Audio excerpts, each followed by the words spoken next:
Imagine waking up to find strangers turning your family's farmland into a parking lot without asking, without warning, and then being told you had no say in it. That happened to me. But what the HOA didn't know was that I controlled the power keeping their entire community running. Stick around, because this fight for my land turned into something way bigger, and they never saw it coming. The soft hum of birdsong and the rustle of wind through the trees usually greeted me each morning on the farm my grandfather built with his own hands. For over 70 years, this land had been more than just soil and crops. It was a symbol of family, of hard work, and of quiet rural dignity. I inherited the farm 3 years ago, after my grandfather passed, and in that time I poured every ounce of myself into preserving his legacy. Mornings were sacred here, a time for coffee, fresh air, and walking Rusty, my old farm dog, around the east field where I'd planned to sow corn next week. But on this particular Saturday morning, the tranquility cracked like glass. The sharp sound of engines revving and slamming car doors jolted me from bed. Still in my robe and slippers, I stumbled onto the front porch expecting maybe a delivery or a lost motorist.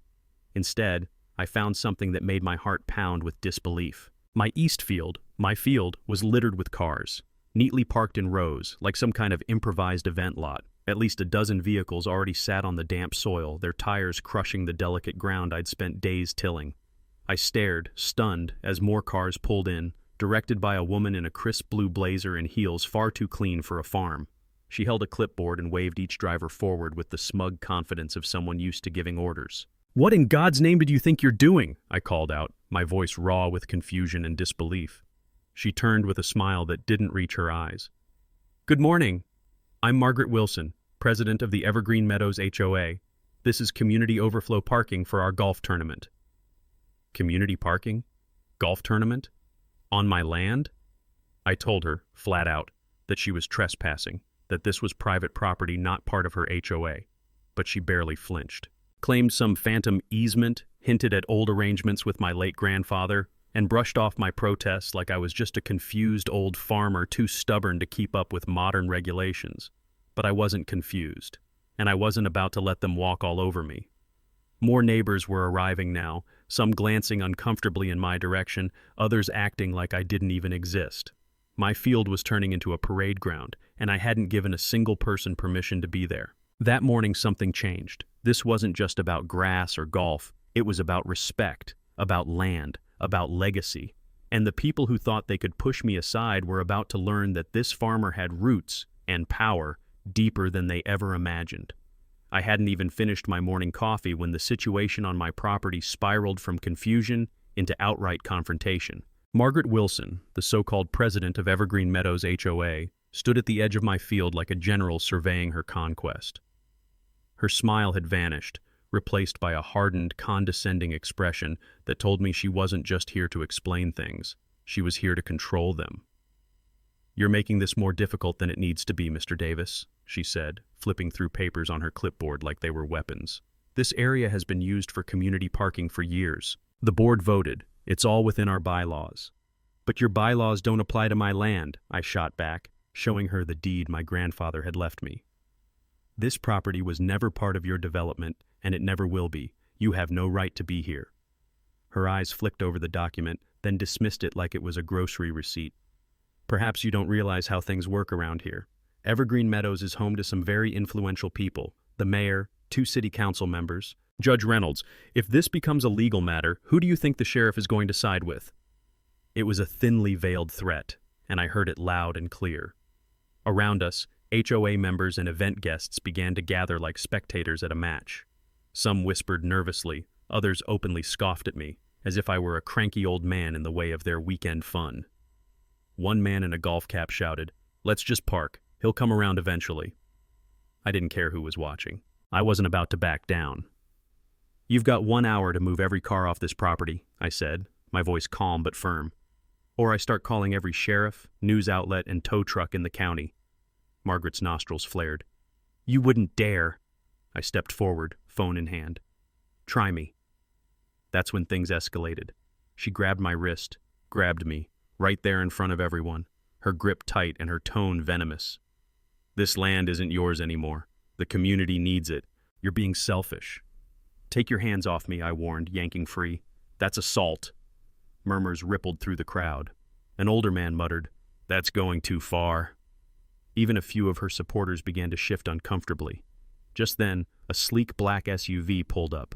A man in a tailored suit stepped out and strode toward us with a practiced smile and a briefcase. "Jeffrey Williams, HOA attorney. I believe there's been a misunderstanding." He extended a hand, which I ignored. "You're all trespassing," I said, pointing back to the field. "Unless you've got documents with my signature on them, you're breaking the law." Jeffrey chuckled like I was being unreasonable. "There's a community easement agreement, Mr. Davis, filed years ago. We'd be happy to provide a copy." I crossed my arms. "Then do it. And until you do, you have no legal right to be here." His smile tightened. "We can take this to court. But understand, Mr. Davis, the board isn't afraid of a legal fight." I looked out over my trampled soil, my tomato plants bent under the weight of SUVs, and the strangers treating my farm like an afterthought. "No need," I said, turning toward my house. "You just picked a fight you're not prepared to finish." The seeds of war had been planted, and Margaret and her army didn't even realize they were trespassing on more than land. They were trespassing on legacy. By the time I pulled into the county records office, my stomach was a tight knot of frustration and disbelief. Strangers were parking all over my fields, trampling my crops, and the president of the HOA was acting like she owned my farm. I wasn't looking for a fight, but they brought one to my doorstep, and I intended to finish it the right way, by finding the truth. The records clerk, Frank Jenkins, was an older gentleman with wire-rimmed glasses and a kind face weathered by years of quiet service. "I knew your grandfather," he said with a nod, motioning for me to follow. "Stubborn as a mule, but smart as a whip. Always had a backup plan." Those words lingered as he led me into a dusty archive room, its filing cabinets groaning with decades of forgotten legal history. Frank pulled a set of thick folders from a drawer marked Miller Property Historical. I scanned through yellowed deeds and tax records, every page whispering stories of my grandfather's stubborn resolve to protect this land. "There," Frank said suddenly, pointing to a faded document with a county seal. "That's what I was hoping to find." It wasn't a parking easement. It was something else, something bigger. "This is an electrical easement agreement," he explained, tapping the page with a slow, deliberate finger. "Your grandfather gave the local utility company access to install and maintain a transformer station right here." He tapped a penciled X at the corner of my property. I blinked. "Wait, are you saying—" Frank nodded. "The transformer that powers Evergreen Meadows? It sits on your land. That means any maintenance, upgrades, even access has to go through you." For a moment I couldn't speak. The air felt electric. They'd invaded my property, mocked my rights, and now, it turned out their entire precious community depended on a power line buried beneath my soil. My pulse quickened, not out of rage, but out of realization. This wasn't just a fight about parking anymore. It was about leverage, real leverage. Back at home, I pulled the easement paperwork from the folder and read every word. The power company had been depositing annual payments into a trust fund since my grandfather's passing, funds I had never touched. And now, the most important line jumped out at me. "Access to the transformer shall not be granted without express written permission from the property owner, except in the case of emergency." In that moment, the power shifted, literally and figuratively. I dialed the electric company and got routed to a man named Ron Fletcher, the operations manager at Pinewood Electric. "Mr. Davis," he said after hearing my situation, "that transformer is critical infrastructure. If unauthorized individuals have been near it, that's a serious safety violation." I told him what was happening. Ron promised to send a technician to inspect the site and provide me with all upcoming maintenance schedules. "You have every right to control access," he confirmed. "We'll support you if it comes to a legal matter." When I hung up, I felt something I hadn't in days: hope. Margaret and her cronies thought they could roll right over me because I wore flannel instead of a suit. But they didn't realize the very thing powering their homes ran through my property. And now, they were one maintenance delay away from learning that when you try to push a farmer off his land, you'd better check where your lights are plugged in first. I'd barely had a chance to breathe after asserting my legal rights when the next attack landed. This time not on my land, but on my integrity. It started with a knock at the door. Margaret stood on my porch again, this time with her ever-smirking attorney Jeffrey and two new faces, a councilman and a young assistant holding a clipboard full of papers. "Mr. Davis," she began, her voice sugary sweet, "we've brought a revised parking agreement for you to sign. Just a formality, really." I didn't even glance at the papers. "No cars on my property. compensation for my crops, a signed acknowledgement that this land is not HOA property, or we proceed with legal action and the power company gets involved. Your choice. Jeffrey's plastic smile didn't waver. We've already voted. The land has been used as overflow parking for years. The board's position is firm. And illegal, I added, holding up my grandfather's deed. There's never been a parking easement here. Then came the sucker punch. Well, Margaret said, pulling a fresh document from her briefcase. Perhaps you've forgotten your grandfather did sign one.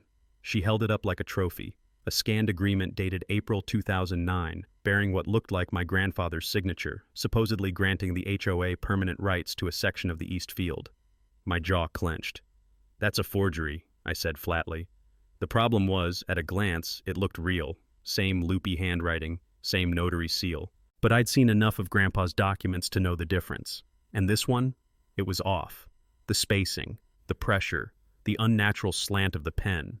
It reeked of desperation. I suggest you contact your lawyer, Jeffrey said smugly. The board is prepared to escalate enforcement if necessary. They left me with the paper and a pit in my stomach. That evening, I called Elena, one of the few neighbors I still trusted. I'd seen her looking conflicted during HOA meetings, and something told me she knew more than she let on. I was right. Over coffee at her kitchen table, she pulled out her tablet and showed me something that made my skin crawl. A string of emails between Margaret, Jeffrey, and a few HOA board members. They weren't just trying to harass me, they were strategizing how to force my property into compliance. One email even included a digital scan of the forged agreement. She's trying to bury you in bureaucracy, Elena whispered. Margaret's husband works at a print shop. He has access to high-grade scanners and signature overlays. My hands trembled as I flipped through the messages. One line stood out in bold. We need to break him before the power easement issue gets to court. The next day, my property was hit again. Someone had tampered with the electrical transformer. The access panel had been forced open, and Margaret had the audacity to accuse me of trying to cut the power. She arrived with a utility tech in tow, pointing at the box and shouting, "There! He was trying to sabotage it!" I kept my cool. "Check my barn cameras," I said. I was inside all morning. But funny, how would you know the panel was open unless you'd been trespassing? The technician frowned. The HOA has no authorized access to this equipment. Margaret's face paled, caught in her own lie. Still, the chaos escalated. The next day I received a $5,000 fine from the HOA for unauthorized agricultural activity and a threat to tow my tractor unless I ceased all unapproved land use. They were trying to overwhelm me with noise, documents, threats, confusion. But they didn't realize something critical. I wasn't standing alone anymore. For weeks I had fought alone. My farmhouse, once a quiet place of soil and sweat, had become the front line of a battle against an HOA that wielded intimidation like a weapon. But that all changed the morning Elena knocked on my door with trembling hands and something brave in her eyes. "I think it's time people knew," she said quietly. Inside her kitchen, she pulled up her email again. "I've been on the HOA board's mailing list for years, just copied in on everything, no one noticed. But what they're doing to you, it's not just illegal, it's disgusting." She clicked through messages I'd already seen. Plans to forge easements, inflate fines, plant HOA-friendly evidence around my land. But now, I wasn't seeing them through the lens of outrage. I was seeing them as proof, as leverage, as a chance to finally be heard. Then she said the words that changed everything. "I'll testify." That afternoon, as word of the forged parking agreement and tampered transformer spread, the tide began to turn. Neighbors who had stayed silent started knocking on my door, one by one. Mr. Henderson, who I'd only ever exchanged polite waves with, showed up holding an old photo album. "I thought you'd want to see this," he said, flipping to a picture from 2007, him and my grandfather standing beside the barn, shaking hands during a block party. "Your grandpa helped me fix my septic tank when the HOA wouldn't lift a finger. That man never signed anything for them. I'll tell that to any judge you need." Mrs. Patel brought over fresh muffins and a copy of her HOA violation, $300 for wind chimes that disrupted visual harmony. Her hands trembled as she passed it to me. "They fined me for decorating my own porch," she said, "but I didn't say anything. I thought maybe I was just the only one." She wasn't. By sundown, my yard was filled with folding chairs and concerned faces. People brought printed emails, copies of fines, notes from HOA meetings where they'd been shamed or ignored. Some cried as they shared their stories. Others clenched their fists in anger. But all of them came for the same reason. They were tired of being afraid. It turns out, when you poke a bear long enough, especially a community of them, you get a roar. I'd called the local news the day before, unsure if they'd even show. But when the camera crew saw the crowd gathered on my front lawn, they stayed. Reporters interviewed neighbor after neighbor, recording stories of abuse, threats, even illegal surveillance by HOA board members. By the time the 6 o'clock news aired, the headline was clear. Small-town farmer exposes HOA overreach. Community fights back. The next morning, something extraordinary happened. Instead of HOA letters, my mailbox was filled with handwritten notes of support. Instead of cars trespassing on my field, neighbors formed a volunteer crew to help replant the damaged crops. Mr. Jenkins, a retired judge from the next block, showed up in work boots with a shovel and a smile. "I've spent my life in courtrooms," he said, digging beside me. "And I can tell you right now, you're not just fighting a zoning dispute, you're setting a precedent." That afternoon, a local real estate agent, who'd kept quiet for years out of fear of retaliation, handed me a manila envelope. "Margaret's been quietly acquiring properties from elderly residents who can't fight her," she said. "Here's the paper trail." It was more than I ever expected. Not just a rogue HOA leader, it was a scheme. A systemic pattern of land grabs disguised as community improvement, hidden behind fancy newsletters and golf tournament flyers. By evening, our little farm meeting had turned into a town event. Elena read aloud the forged document on a loudspeaker. I showed the emails on a projector screen. Others stepped forward with evidence of their own. And when Margaret tried to call an emergency board meeting to silence us, not a single resident showed up, except for her 2 remaining supporters. That night, under the stars and next to a freshly repaired fence, Elena raised a toast with lemonade in her mason jar. "To good neighbors," she said, "and to finally telling the truth." I looked around at faces that had once been strangers, now united by something far stronger than property lines, shared experience, and a resolve to never let one person bully the rest into silence again. The real power in a community doesn't come from who holds the clipboard. It comes from people standing together. And now, we were just getting started. The room was packed, tightly wound with tension, curiosity, and the hushed rustling of printed agendas that no one was reading. Rows of metal folding chairs lined the community center floor, and every single one was filled. The air buzzed with low whispers. For years, the HOA board meetings had been ghost towns, formalities attended only by Margaret, her lawyer Jeffrey, and the few loyalists who clung to their fabricated order. But tonight was different. Tonight, the community had come to hear the truth. As I stood near the back, holding a worn leather folder filled with documents, I could feel every eye following me, not with suspicion, but with hope. I glanced at Elena, who gave me a firm nod from the second row. Mr. Jenkins, the retired judge, stood near the projector, arms crossed, ready to speak if needed. And across the room, Margaret stood at the front of the stage, poised like a queen defending her crumbling kingdom. She tapped the microphone. "Thank you all for coming," she said smoothly, her voice wrapped in practiced sweetness. "We're here to clarify recent confusion about community land use and address some false claims being circulated by a disgruntled neighbor. Actually," I cut in, walking calmly to the podium, "we're here to talk about the truth." The murmurs in the crowd grew louder. Margaret stiffened. "I have documentation," I continued, placing my folder on the table, "that shows not only is my property not part of Evergreen Meadows, but that your leadership has knowingly misled this entire community." She laughed, brittle and forced.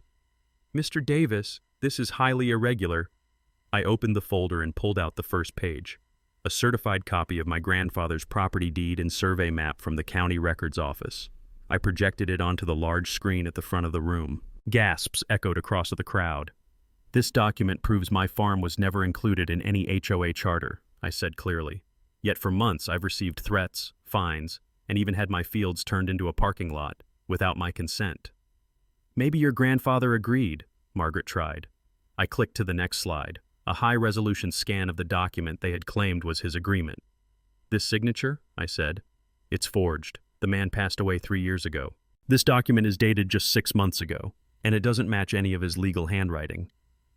Her attorney, Jeffrey, cleared his throat. "Even if there were inconsistencies, Let's talk about this, I interrupted, flipping to a new slide. Screenshots of internal emails between Margaret, Jeffrey, and other board members, courtesy of Elena's bravery. These are your emails, I said to Margaret, zooming in on one line. Apply pressure until he gives up. Reassign transformer responsibility if needed. That was your plan, wasn't it? Whispers rose into loud mutters. Someone stood up in the back. You fined my daughter $600 because her mailbox was too whimsical. Was that part of your pressure plan too? Margaret's calm facade cracked. Another neighbor joined in. You said our son's wheelchair ramp lowered property values. Are we going to find out that was part of a scheme too? Margaret tried to grab the microphone. These are personal attacks. None of you understand the legal, but I wasn't done. I clicked to the final slide, a county-stamped easement document proving the neighborhood's power transformer sat on my land, placed there decades ago under an agreement that gave my family legal control of access. I've never threatened to cut off power, I said, my voice steady. But I do expect the same respect for my rights as the HOA expects for theirs. And tonight, I'm officially revoking non-essential access until this matter is resolved. The room erupted. Some neighbors cheered, others demanded Margaret resign on the spot. People rose from their chairs, papers in hand, pointing at the board, demanding answers. Margaret's face turned from red to pale. You can't do this. This is a legal ambush. Mr. Jenkins stepped forward, voice calm but resolute. Actually, under Section 8, Paragraph 4 of your own bylaws, the board can be suspended by vote if found guilty of misconduct or financial impropriety. And I think we've all seen enough tonight. All in favor of a vote? I asked. A wave of raised hands followed. Margaret looked around, betrayed by her once loyal crowd. You don't understand what you're doing, she snapped. No, Elena said, stepping forward. We understand perfectly. We're taking our community back. And just like that, the illusion shattered. The board was suspended, pending an investigation. Margaret stormed out, phone pressed to her ear, still trying to call in favors. But the rest of us stayed. Neighbors talked, hugged, exchanged numbers. And for the first time in years, the community felt like a community again. The morning after the vote, a rare quiet settled over Evergreen Meadows. For the first time in months, my farm wasn't buzzing with trespassers or arguments. It was peaceful, like the land itself could finally breathe again. But that peace didn't come by accident. It came because justice had finally begun to take its course. Margaret and Jeffrey's empire of intimidation collapsed almost overnight. Local news ran headlines like Farmer Uncovers Forged HOA Documents and Power Battle Turns Legal Tide in Small Town. My mailbox filled with letters of support, from neighbors, from other HOA victims in different counties, and even from people who saw the story on the evening news. One elderly couple wrote, "We've been bullied by our HOA for years. Your courage gave us hope." But what truly marked the beginning of justice wasn't media attention. It was accountability. Within a week, the county district attorney's office opened an investigation into the forged documents, the illegal fines, and the attempt to tamper with the power infrastructure. Margaret was subpoenaed, along with Jeffrey and 2 former board members. I received a call from a state investigator asking if I would be willing to testify when the time came. I agreed without hesitation. In the meantime, the power company officially updated my easement account and installed new locks, security cameras, and fencing around the transformer, at their own expense. Ron from Pinewood Electric even stopped by to shake my hand in person. You did the right thing, he said. You didn't just protect your land, you protected hundreds of customers. Meanwhile, Oliver Jenkins, my attorney, filed a civil suit for property damage, trespassing, and emotional distress. But what surprised everyone most was how many neighbors volunteered to provide sworn testimony, including Elena, Mr. Jenkins, and even former board members who admitted they were manipulated or pressured by Margaret into silence. The turning point came 2 weeks later, during a special court hearing. Judge Henderson reviewed the evidence carefully. The fake documents, the HOA's misuse of funds, the emails plotting harassment. Margaret tried to paint herself as misunderstood, claiming she only wanted what was best for the community. But the courtroom wasn't buying it. When the judge announced that criminal charges would proceed, including forgery, fraud, and conspiracy, Margaret's composure finally broke. She collapsed into her chair, unable to muster her trademark smugness. Jeffrey quietly asked for a recess. But the damage had already been done. They weren't just removed from the HOA, they were indicted. News spread quickly through the neighborhood. For the first time in years, people didn't just avoid HOA meetings, they looked forward to them. With the corrupt board gone, a temporary committee was formed, and Thomas, an even-handed retired teacher, was appointed interim president. One of their first acts? Voting to reimburse me for the damages done to my field and dropping any lingering claims against my farm. But the most touching moment came the following weekend. As I stood in my field, replanting my damaged tomato crops, a slow line of neighbors began to arrive, carrying shovels, watering cans, and seedlings. Elena brought lemonade. The Wilson family brought tools. Even kids who used to walk past without a word came to help. "We're here to make things right," one woman said. "For you, and for all of us." That day, we didn't just fix a farm, we rebuilt trust. Justice, I realized, isn't just served in courtrooms. It lives in the choices we make, the neighbors we stand up for, and the communities we're willing to fight for, even when the odds seem impossible. And for the first time since this war began, I could finally rest knowing my grandfather's legacy, our land, our values, our name, was not only preserved, but protected. We didn't just win, we reclaimed what was always ours. This story isn't just about land, legal battles, or bulldozers. It's about something deeper, something that matters profoundly to those of us who've lived long enough to understand the value of history, home, and hard-earned peace. For older adults, this tale serves as a powerful reminder. Your voice, your wisdom, and your legacy still matter. Many seniors know the weight of watching the world change around them, of seeing traditions dismissed and values overlooked. But this story shows us that even in today's fast-paced, rule-bending society, the foundations laid by generations past still hold strong. The property deeds, easement agreements, and quiet wisdom of a grandfather, carefully preserved in dusty filing cabinets, became the very tools that brought justice. The past wasn't a burden, it was the weapon. One key lesson here is simple but vital: documentation matters. It might seem tedious to keep old papers, maps, or letters, but in moments of injustice, those details become shields. Whether it's your home, your retirement plan, or your health decisions, protecting your legacy means keeping records and standing by them when challenged. Don't assume others will have your best interests at heart. Often, they count on you being too tired or too polite to push back. Another truth?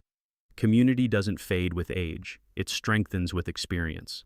When the younger generation hesitated, it was the older neighbors who stepped forward. Eleanor, the retired widow, wasn't just a side character, she was a catalyst. Her memory, her courage, and her refusal to be silenced became the spark that inspired others to speak up. It reminds us that age doesn't dim our impact, it sharpens it. Perhaps the most powerful message for seniors is this: never underestimate your quiet strength. You've weathered storms before. You've seen good times, hard times, and everything in between. When you see wrongdoing, whether in a neighborhood boardroom, a government office, or right next door, you have both the right and the responsibility to say something. You carry with you decades of perspective, and that's not just valuable, it's irreplaceable. This story also underscores the importance of legacy, not just in land or paperwork, but in values. The protagonist didn't just defend a farm, he defended what that land represented: family, honesty, resilience.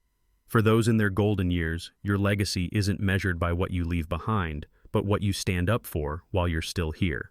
And so, to every senior watching, never believe that your chapter is finished. You are not an afterthought in today's story, you are often its backbone. Whether it's protecting your home, helping a neighbor, or standing up in a town meeting, your influence can ripple through generations. As this tale reminds us, justice isn't just for the young or the loud. Sometimes it comes from the most seasoned hearts, with the deepest roots and the clearest memories. You still matter, you still lead, and when you speak, the world listens.